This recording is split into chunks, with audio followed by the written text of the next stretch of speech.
इसके अलावा सुनील जी, लघु उद्योग की एक समस्या और भी है कि वो बड़ी कंपनी उनको समय पर उधार नहीं चुका पाती हैं, जिसके चलते उनके पास पैसे की कमी हो जाती है, वर्किंग कैपिटल में कमी हो जाती है। क्या बजट में इस समस्या से जुड़ी कुछ घोषणाएं हो सकती है या कि वित्त मंत्री को इस पर भी थोड़ा ध्यान देना चाहिए? बिल्कुल। और देखिए, ये सवाल हमने पिछले बजट में भी उठाया था, पिछले शुरू में उठाया था, प्री बजट में, और माननीय वित्त मंत्री जी ने हमारी बात को शायद मान लिया था, तो हमारी बात पहुंच गई थी और एक प्रोविजन सरकार लेके आई थी फाइनेंस एक्ट 2023 में। बड़ा अच्छा प्रोविजन है एमएसएमई की समस्या को दूर करने का। उसमें यह कहा था कि अगर आप एमएसएमई से कोई माल परचेज कर रहे हैं, कोई सर्विस ले रहे हैं, कोई भी इंडस्ट्री, तो आपको 45 डेज में, अगर एग्रीमेंट है तो 45 डेज में, वरना 15 दिन में पेमेंट करनी पड़ेगी। तो एमएसएमई एक्ट 2006 कहता है 15 दिन में आपको उसके माल की उधार की पेमेंट करनी पड़ेगी। लेकिन अगर आपने आपस में एग्रीमेंट कर रखा है तो जनरली लोग 90 दिन में या उससे ज्यादा दिन में, 120 दिन में पेमेंट करते हैं, पर 45 डेज का मैक्सिमम लिमिट थी कि उसके बाद आप पेमेंट नहीं करेंगे तो होगा क्या, जो पेमेंट नहीं कर रहा है उसको आयकर की धारा 43B में वो छूट नहीं मिलेगी।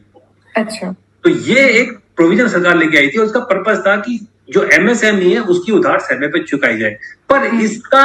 कहीं ना कहीं एक इफेक्ट जो है वो, क्योंकि बहुत सख्त नियम हो गया, अब बहुत सारे लोग क्या कर रहे हैं, बड़ी इंडस्ट्री क्या कर रही है कि उनको लगता है कि हम 45 डेज में पेमेंट नहीं कर पाएंगे,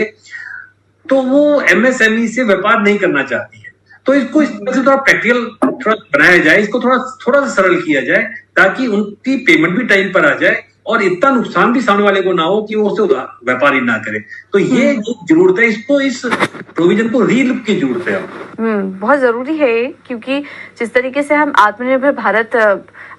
की बनाने की कोशिश कर रहे हैं, उसकी तरफ आगे बढ़ रहे हैं और इसके लिए कई सारी पॉलिसीज सरकार ने काफी सारी घोषणाएं भी की है। यहाँ पर भी ये करने की जरूरत है, बड़ी कंपनियों को ज्यादा से ज्यादा एमएसएमई के साथ काम करने के लिए और प्रोत्साहन मिलना चाहिए और फिर उससे जुड़े जो टैक्स के नियम हैं उसे भी यहाँ पर आसान करने की जरूरत है। इसके अलावा क्या बड़ी कंपनी, कॉर्पोरेट और छोटे व्यापारी को भी अलग अलग टैक्स के नियम लाने की जरूरत है? क्योंकि अभी तक तो हम जो भी हमने पढ़ा है, जाना है, उससे तो यही समझ में आ रहा है कि फिलहाल टर्नओवर के बेसिस पे थोड़ा बहुत, लेकिन अभी भी प्रॉपर डिफाइंड नहीं है, एमएसएमईज को प्रॉपर डिफरेंशिएट नहीं किया गया है बड़े कारोबारी से।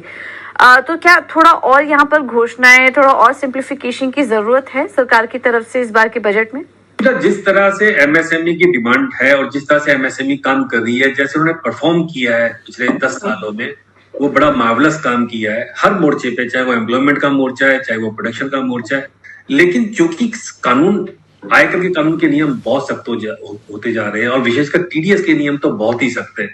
तो अब आप कंप्लायंसेस को, अगर बड़े कॉर्पोरेट को और एक एमएसएमई को सोचोगे कि सेम लॉ की कंप्लायंस कर ले,